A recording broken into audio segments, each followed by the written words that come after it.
Hi guys, हर हर महादेव, आदाब, प्रणाम, सत श्री अकाल, नमस्कार. എന്നെ വിചാരിച്ചു ഇന്ന് വീഡിയോ ഇടാനുള്ളത്. എനിക്ക് തന്നെ മറന്നു പോയോ സംശയമുണ്ട്. എനിക്കിപ്പോൾ രണ്ട് വീഡിയോ ഇടാറുണ്ട്. അപ്പോൾ ഒന്ന് ഹിന്ദിയിൽ ഇടും, ഒന്ന് നമ്മളെ ഇപ്പോഴത്തെ ഭാഷയിലിടും. അപ്പോൾ കൺഫ്യൂഷൻ. ആഴ്ചയിൽ ഒരു വീക്കിൽ രണ്ട് വീഡിയോ അല്ലേ ഇടുക. മറന്നു പോവുക ചെയ്യുക. മെമ്മറി കുറച്ച് ലോതായിപ്പോയി. സ്ട്രോക്ക് വന്നു മുതൽ മറന്നു. പിന്നെ ഓർമ്മ ഉണ്ടാവുക ചെയ്യുക. അങ്ങനെ ഉണ്ടായിരുന്നു എന്നൊക്കെ ചിന്തിക്കും. അപ്പോൾ അപ്പോൾ ഇന്ന് ഞാൻ സംസാരിക്കണം വിചാരിച്ചു. പച്ചക്കറി കുറച്ച് മുറിക്കാനുണ്ട്. ഓർഗ ബീട്രൂട്ടാണ്. കുറച്ച് ഉപ്പേരി ഉണ്ടാക്കാൻ എടുക്കും. കുറച്ച് തോരൻ എന്തായി രണ്ടും പറയാമല്ലോ അല്ലേ. അപ്പോൾ കുറച്ച് ഉപ്പേരി, കുറച്ച് ജ്യൂസ് എടുക്കും. കുറച്ച് ഈ ഉപ്പേരി വേണം. അപ്പോൾ കട്ട് ചെയ്യാൻ നിങ്ങളോട് സംസാരിക്കാൻ വെച്ചിട്ട് ഇപ്പം മഴ സമയത്ത് പുറത്തിരിക്കാനൊന്നും പറ്റുന്നില്ല. ഭയങ്കര തണുപ്പായതുകൊണ്ട് ഈ പാറ്റ് ഫുള്ള് എനിക്ക് തരിപ്പ് കൂടിക്കുന്നു. നടക്കാൻ പ്രയാസമാണ്. സ്ലിപ്പ് ബാലൻസിന് പ്രശ്നം വരുന്നുണ്ട്. സംസാരത്തിലുണ്ടല്ലോ, ക്ഷീണം വരുമ്പോൾ സംസാരിക്കാൻ പറ്റില്ല. അങ്ങനെയാണ്. പക്ഷെ ദൈവത്തിൻ്റെ കൃപയാണ്. എന്താ വെച്ചാൽ ഞാൻ പെട്ടെന്ന് റിക്കവർ ചെയ്തത്. ദൈവത്തിൻ്റെ എന്താ പറയുക, ഭയങ്കര കൃപയാണ്, ഭയങ്കര ദയാണ്. മനസ്സിലായി? അതിലാ പറയാ, ഈശ്വരനെ വിശ്വസിക്കുക. ആ വിശ്വാസം നിങ്ങൾ മാറിപ്പോകരുത്. എന്ത് സംഭവിച്ചാലും വിശ്വാസം പോകരുത്. പിന്നെ നമ്മുടെ പ്രയത്നമാണ്, നമ്മുടെ വിൽ പവറാണ്. അതും വേണം. അത് ഈശ്വരനെ മാത്രം ആക്കിയിട്ട് കാര്യമില്ല, അതും വേണം. പക്ഷെ അതിൻ്റെ മുന്നിൽ നമ്മുടെ ഇത് വേണം, നമ്മുടെ പവർ വേണം, നമ്മുടെ വിൽ പവർ വേണം. നമ്മൾ ദൈവം തന്നത് അത് യൂസ് ചെയ്യാം. അതിന് ദൈവം ഓട്ടോമാറ്റിക് തരും.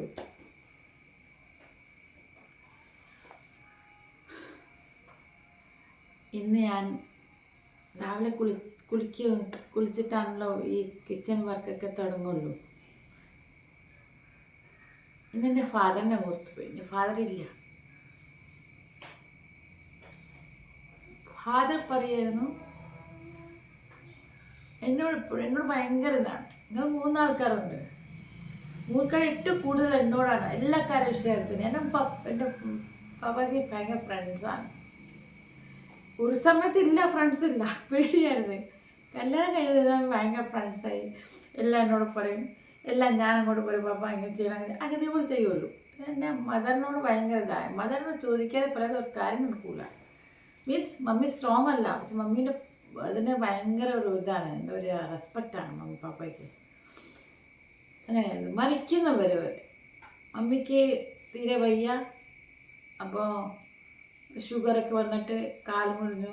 പിന്നെ എന്തൊക്കെയോ പ്രശ്നം ഡിസീസ് അറിയാമല്ലോ നിങ്ങൾക്ക്. എന്തൊക്കെ ഒരു അസുഖങ്ങളൊക്കെ തീരെ ബെഡിൽ നിന്ന് എണീക്കുന്നില്ല. പക്ഷെ ബ്രെയിൻ നല്ല ആക്റ്റീവാണ്. ഞങ്ങൾ ചോദിക്കുമോ, പാപ്പ ചോദിക്കുമോ എന്ത് ചെയ്യണോ, എങ്ങനെ ആക്കണോ, അപ്പോൾ എനിക്ക് പറയും കാര്യം. പറയുമ്പോൾ തീരെ വയ്യാതിരിക്കുന്ന ആളാണ്. മനസ്സിലായോ? അതിന് എൻ്റെ പാപ്പ എപ്പോഴും പറയും മമ്മീനോട്, ഭഗവാന്റെ ഭജൻ കറോ, भगवान का भजन करो, भगवान का भजन करो, क्योंकि भगवान होगा तो कोई तकलीफ नहीं आएगी, सब ഈസി चला जाएगा, എല്ലാം ഈസി ആയിട്ട് പോകുമെന്ന് പറയുന്നത്. അതാണ് ഞങ്ങളുടെ കൂടെ നടക്കുന്നതും നടന്നുകൊണ്ടിരുന്നതും നടക്കാൻ പോകുന്നതും. 100% ആണ്. 101% ആണ്. അതിന് കൈ കൊണ്ടുണ്ടെങ്കിൽ അത് പറയാം. എൻ്റെ ഫാദർ പറയും, എനിക്ക് ഞാൻ ഒന്നും തന്നില്ല. അപ്പം ആ കുറേ കാര്യം ചെയ്തിട്ടുണ്ട്, എനിക്ക് ചെയ്തിട്ടുണ്ട്, ചെയ്യാറുണ്ട് ഒക്കെ. ഇതൊക്കെ വേറെ കാര്യമാണ്. പക്ഷെ അവർക്ക് ഉദ്ദേശിച്ചത് എന്താണ്, അവർ പറയുന്ന പാപ്പ പറയുന്ന സാമ്പത്തികമല്ല. അതിനകത്ത് ഞാൻ തന്നിട്ടില്ല എന്ന് പറയുന്നു. അപ്പോൾ പറയുന്നത് അങ്ങനെയാണ്. ഞാൻ നിങ്ങൾക്ക് എല്ലാവർക്കും കുറേ വിദ്യാഭ്യാസം തന്നിട്ടുണ്ട്.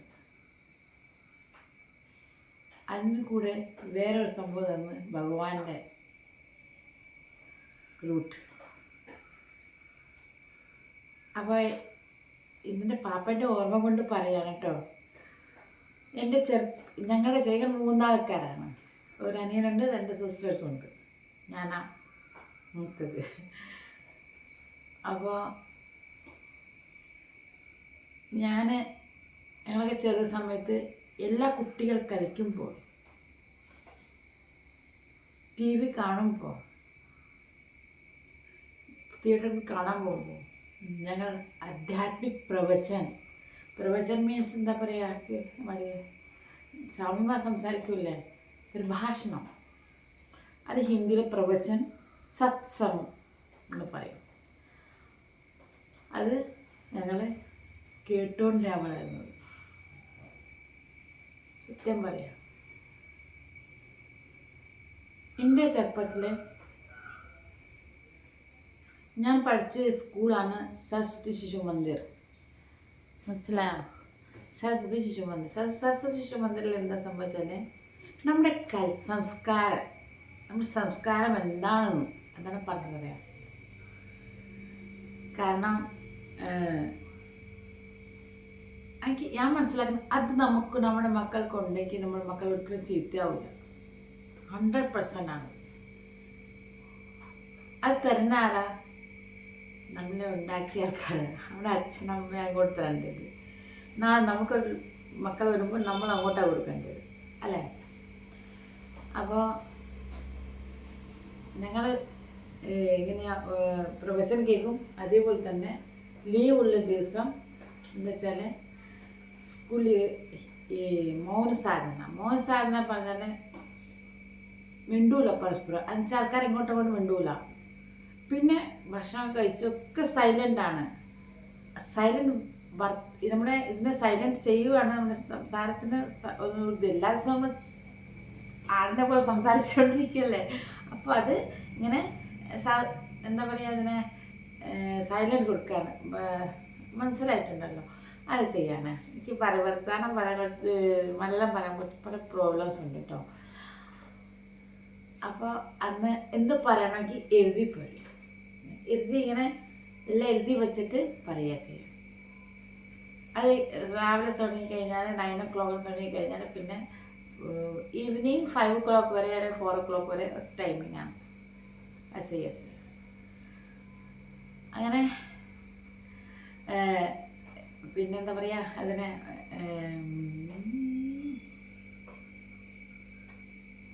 അങ്ങനെ ചെയ്യാം. അതുപോലെ തന്നെ നമ്മുടെ അതുപോലെ തന്നെ എന്താണ് സംഭവിച്ചാൽ ഈ സംസാരം കഴിഞ്ഞാൽ ഞങ്ങൾ ഈ ഫ്രീ ഇരിക്കുന്ന ടൈം ഉണ്ടാവില്ലേ, ഫ്രീ ഇരിക്കുന്ന ടൈം മീൻസ് ഈ പഠിക്കും. പഠിച്ച് കഴിഞ്ഞിട്ട് നമ്മുടെ ഒരു 2 മണിക്കൂർ പഠിച്ച് അത് കഴിഞ്ഞിട്ട് ഉണ്ടാകുന്ന സമയം പിന്നെ എഴുതുന്നത് എന്താണെന്നറിയാം? മന്ത്രമാണ്. ഒരു ബുക്കുണ്ടാവും. അങ്ങനെ എനിക്ക് ലക്ഷങ്ങൾ ബുക്കുകൾ എഴുതിയിട്ടുണ്ടാവും ഞങ്ങളുടെ ഫാമിലി. ഈ ഫാമിലി അല്ല, എൻ്റെ ആരും എൻ്റെ കാര്യം ആ സമയത്തുള്ള കാര്യം. നിങ്ങൾ 5 ആൾക്കാരും അതാണ്. എല്ലാവർക്കും ഒരു നോട്ട്ബുക്ക് ഉണ്ടാവും. അതിൽ എഴുതുന്ന ഗായത്രി മന്ത്രമാണ്. ഓം ഗുരുഹാസ്വാനസ്ത്രീ മറുപടി അതാണ്. അതിലൊരു സ്പീഡിൽ പറഞ്ഞതാണ് കേട്ടോ. അവർക്ക് ഇപ്പോൾ സംസാരിക്കുമ്പോൾ പ്രശ്നമാണ്, അതുകൊണ്ട് സ്പീഡാക്കി പറഞ്ഞതാണ്. അതായത് ഞങ്ങൾ എഴുതിയിട്ട് എത്ര ഒരു ദിവസം 1000 വേർഡ്സ് എഴുതും.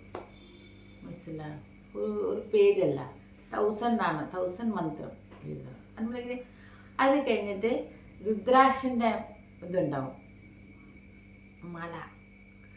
അത് 108 രുദ്രാക്ഷുണ്ട്. അത് ജപിക്കും.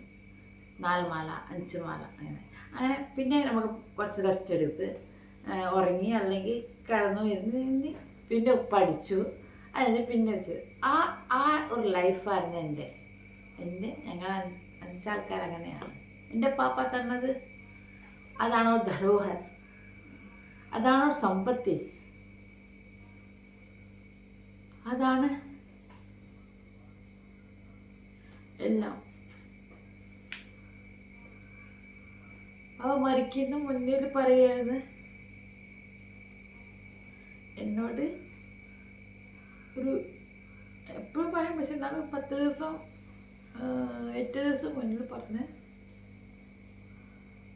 ശിരു, ഞാൻ മരിക്കുമ്പോൾ നിങ്ങൾ ആരെയും ബുദ്ധിമുട്ടിക്കൂലാണ്. क्यों पापा ऐसा क्यों बोल रहे हो आप? ऐसा नहीं बोलो, आपको कोई प्रॉब्लम नहीं है. मैं ना करना പറയാ, मैंने ईश्वर का भजन किया है.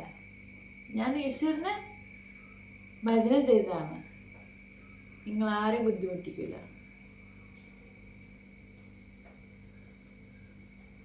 പാപ്പ എന്നും സംസാരിക്കുന്നതാണ്. ആഫ്റ്റർ മാരേജ് ഇതൊക്കെ വർത്തമാനം പറയുമ്പോൾ പിന്നെ ഒന്നും മിണ്ടാതിരിക്കും പാപ്പ. എന്താണ് പാപ്പ ഇങ്ങനെ ഇപ്പോഴും? ഇപ്പം അവർക്ക് പറയാൻ ആളില്ല എനിക്ക്. ആദ്യം പ്രോബ്ലംസ് ആണ്. അതിന് മുന്നേ ഇല്ല. കേരളത്തിലെ ബന്ധശേഷം ഒരു ചേഞ്ചിങ് ആണ്.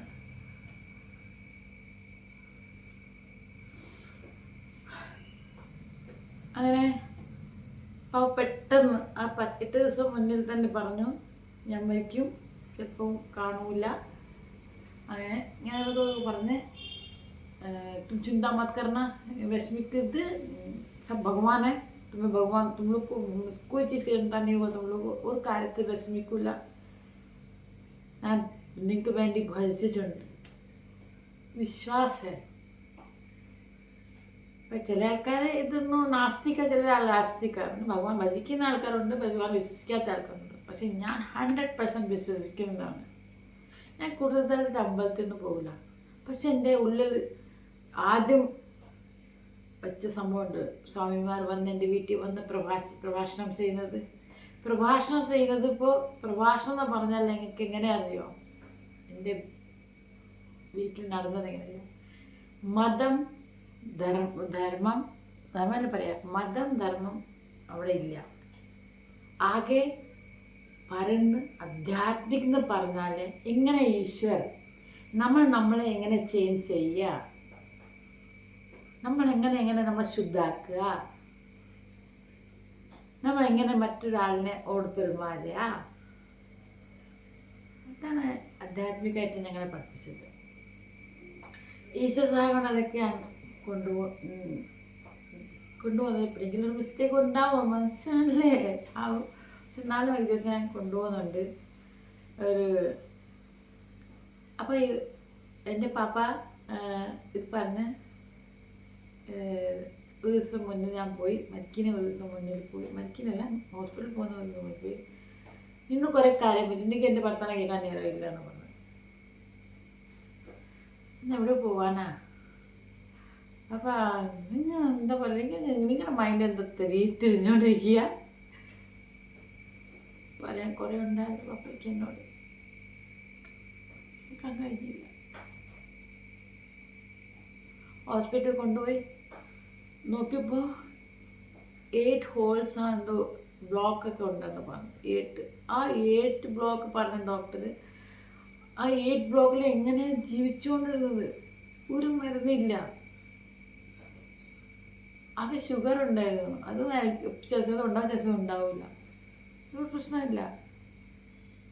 അതാ ജീവിച്ചുകൊണ്ടിരുന്നത് നല്ല സന്തോഷത്തോടാണ്.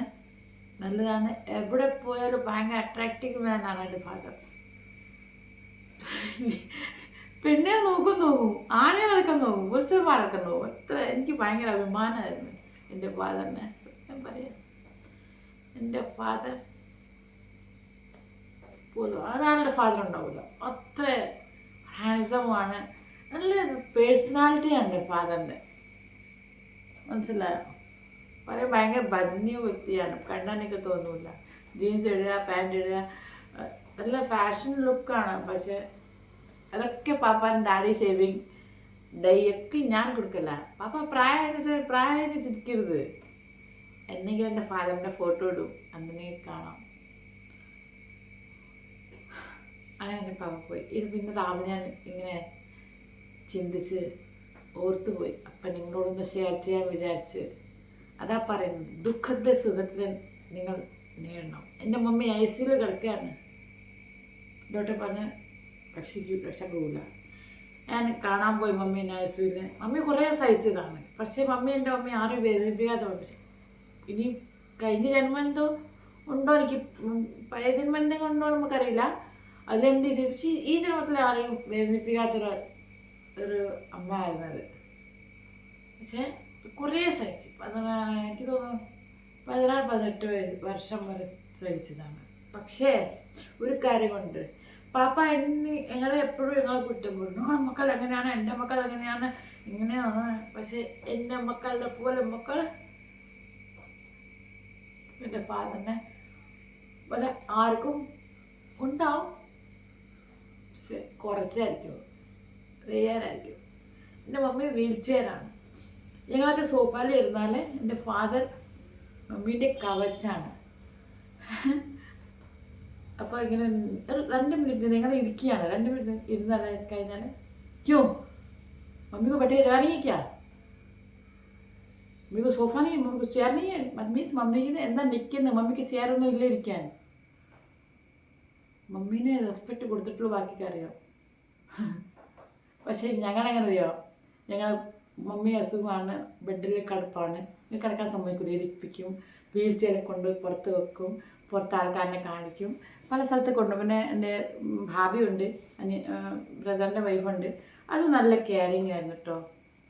അതുപോലത്തെ ഒരു മരുമോളുണ്ടാവില്ല. എൻ്റെ മമ്മി പാപ്പയ്ക്ക് മനസ്സിലാവില്ല. പക്ഷെ പുറമെ പറയും, പക്ഷെ മുഖത്ത് നോക്കി പറയില്ല. പക്ഷെ നല്ലൊരു എൻ്റെ ഭാവിയാണത്. ഞങ്ങൾ ചെയ്യാത്ത കാര്യം അവൾ ചെയ്തിട്ടുണ്ട്, സത്യം പറയാം. അങ്ങനെ ഒരു ഫാദറിൻ്റെ അങ്ങനത്തെ ഒരു ഭാര്യയെ മമ്മിയായിരുന്നു പാപ്പേനെ കുറിച്ച്. പാപ്പ കഴിഞ്ഞിട്ട് വേറെ എല്ലാം ഉണ്ട്, എല്ലാം കൊണ്ടും. പണ്ട് നമ്മൾ കഥയിലൊക്കെ കേൾക്കൂലേ, ഭാര്യ എങ്ങനെ ഭാര്യ, അതേ ഭാര്യയായിരുന്നു മമ്മി. പാപ്പ അന്ന് അങ്ങനെയല്ല. പാപ്പ നേരെ പിന്നെ പ്രായമായിട്ട് പാപ്പ മമ്മീനെ പോലെ പാപ്പായി, നല്ലൊരു ഭർത്താവായി. അതുപോലെ ഞാൻ 3 മക്കൾക്ക് എപ്പോഴും ചീത്ത കിട്ടും. പക്ഷെ 3 മക്കളും A1 ക്വാളിറ്റി മക്കളായിരുന്നു. ന്യായത്തിന് വേണ്ടി ഇപ്പോൾ കച്ചവടം ഉണ്ടാക്കും. പക്ഷേ അങ്ങനെയൊന്നുമില്ല. അവരെ പൈസ വേണോ, സാമ്പത്തികം വേണം പാപ്പേൻ്റെ, അതിനു വേണ്ടി എല്ലാവരും ഡ്യൂട്ടി ചെയ്തിട്ടുള്ളൂ. എന്നാലും പാപ്പയ്ക്ക് മണ്ണച്ചനും ഭാഗം അത് പ്രായമാകുമ്പോൾ ഉണ്ടാകുന്ന സംഭവമാണ്, മനസ്സിലായിട്ടില്ല. അതുകൊണ്ട് ഞാൻ ഒരു കാര്യം നേരത്തെ പറഞ്ഞിട്ടുണ്ടെന്ന് തോന്നുന്നു. എന്ന് വെച്ചാൽ ഞാൻ നേരത്തെ പറഞ്ഞ സംസ്കാരത്തിൻ്റെ കാര്യമാണ്.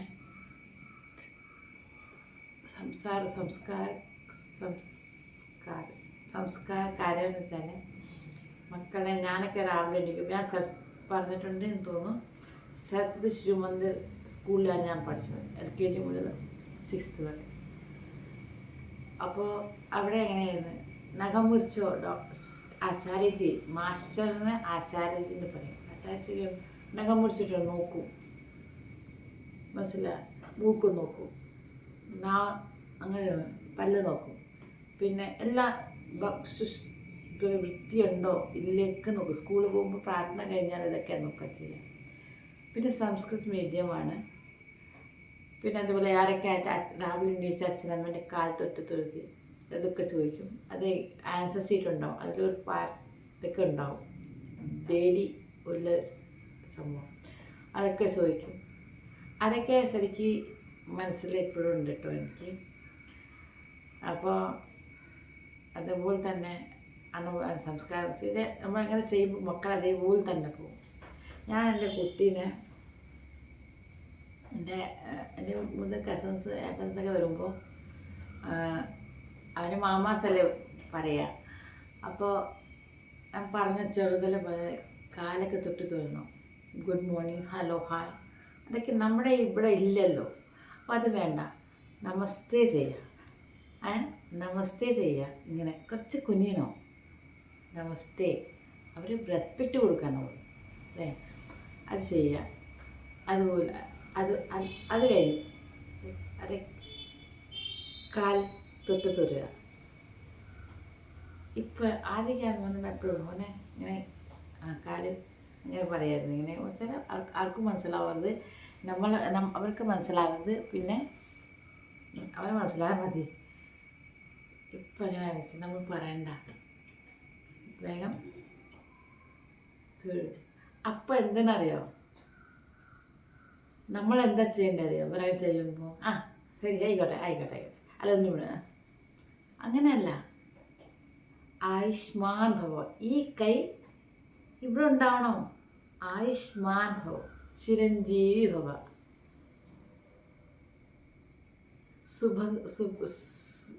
എന്താ പറയുക, സുഖം സൗഭാഗ്യം ഭവ. അങ്ങനെ അനുഗ്രഹിക്കണം. ഇവിടെ വച്ചിട്ട് ഒരു 2 സെക്കൻഡുള്ളൂ കണ്ണടച്ച് ഒന്ന് ഹൃദയത്തോട് ചെയ്തിട്ട് അല്ലെങ്കിൽ പറയുക, അതവർക്ക് എന്തായാലും ഫലിക്കും. അതാണ് ഏറ്റവും വലിയ ധരോഹർ, നിധി. ആ വാക്കാണ് മനസ്സിൻ്റെ ഇവിടുന്ന് വരുന്നത്. അത് നിങ്ങൾ ചെയ്താൽ നല്ലതാണെന്ന് വിചാരിക്കുന്നു. അങ്ങനെ നോർത്തിലെന്ന് വെച്ചാൽ അധികം അങ്ങനെയാണ്. അതൊരു ഇതൊന്നുമല്ല, എന്താ വെച്ചാൽ ഞാൻ പറയാൻ ആഗ്രഹിക്കുന്നില്ല, നിങ്ങൾക്ക് മനസ്സിലായിട്ടുണ്ടാവും. പക്ഷെ അത് നമ്മളെല്ലാവരുടെ എല്ലാ ധർമ്മത്തിലെ ഒരു ഇതുണ്ട്, എങ്ങനെ ചെയ്യണം. പാരൻസിനും കൂടെ മക്കളുടെ കൂടെ ഒക്കെ എല്ലാവർക്കും ഉണ്ട്, ഓരോ രീതികളുണ്ടാവും, പറയുന്ന സ്റ്റൈൽ വേറെ വേറെ ഉണ്ടാവും. അപ്പോൾ എനിക്ക് പറയാനുള്ളത് തന്നെ, ഞാൻ എൻ്റെ സമയം പോയി ഇന്നൊക്കെ മുറിക്കാനായിട്ട് കുറേ സമയമായി. അപ്പോൾ നിങ്ങൾക്ക് വീഡിയോ അയക്കാൻ അപ്പോൾ ഞാൻ വേഗം ഇരുത്താറ് വിചാരിച്ചു. അപ്പോൾ അതിന് ഞാൻ എങ്ങനെ വെച്ചാൽ എൻ്റെ അച്ഛൻ്റെ ഓർമ്മ വന്നപ്പോൾ, എന്നും ഓർമ്മയാണ്, പക്ഷെ ചില സമയത്ത് ഭയങ്കര ഓർമ്മ എന്ന് പറഞ്ഞാൽ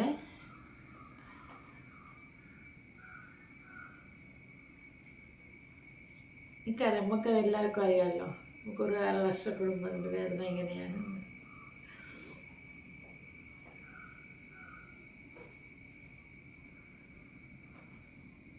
ഇനി മമ്മീനെ എത്ര പോലെ വരില്ല, പപ്പാനെയാണോ പാപ്പാജി പാപ്പാജി പാപ്പാജി ഇത്ര ബടായി, ഇത്ര വലുതായി ഞാൻ, ഇന്നും പാപ്പാൻ്റെ കൂടെ കളിയാണ്, ഇന്നും പാപ്പാൻ്റെ കൂടെ ചെറിയ കുട്ടികളുടെ പോലെ ഞാൻ കളി. പാപ്പാൻ്റെ ചീത്ത പറയാം, ഇത്തിരി വലുതായിട്ടുണ്ടെങ്കിൽ ഇപ്പോഴും ചെറിയ കുട്ടിയാണ്. അപ്പോൾ ഞാൻ പറയും, ഞാൻ ഓൾറെഡി നേച്ചർ അങ്ങനെയാണ് കേട്ടോ, സീരിയസ് നേച്ചറേ ഇല്ല. എന്തെങ്കിലും 2 മിനിറ്റേ ഉള്ളൂ എനിക്ക് നിൽക്കാൻ പറ്റില്ല, എന്നും ചീത്ത കിട്ടുന്ന സ്വഭാവമാണ്. ഇപ്പോൾ മോൻ ചീത്ത, മമ്മി എന്തെങ്ങനെ വലുതായി, വലുതല്ലേ മമ്മി, മമ്മിയല്ലേ, മമ്മിയാണ് അങ്ങനെ. അപ്പോൾ ഇനി അടുത്തതിലെ കാണാം, അടുത്ത സാറ്റർഡേ. ഓക്കെ. ഞാൻ ഈ സംസാരത്തിൽ ഒരാവശ്യം കൊണ്ട് എന്തെങ്കിലും തെറ്റുകൾ പറഞ്ഞിട്ടുണ്ടെങ്കിൽ എന്നെ മാഫ് ചെയ്യണം.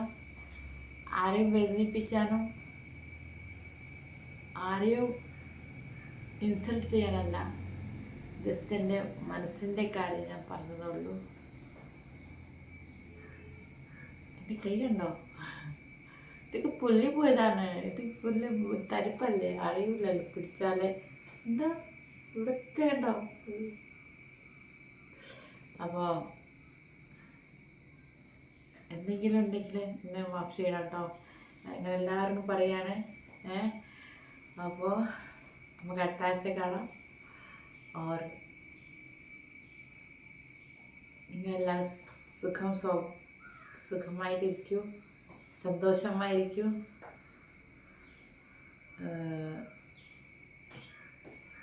എനിക്ക് മലയാളത്തിൽ ചില കാര്യം പറയാൻ അറിയില്ല കേട്ടോ. हमेशा शुक्र हो आप लोग, हमेशा मेरी ईश्वर से कामना है प्रार्थना है कि आप लोग बहुत खुश से रहें। ओके ना, फिर ओके, नमस्कार।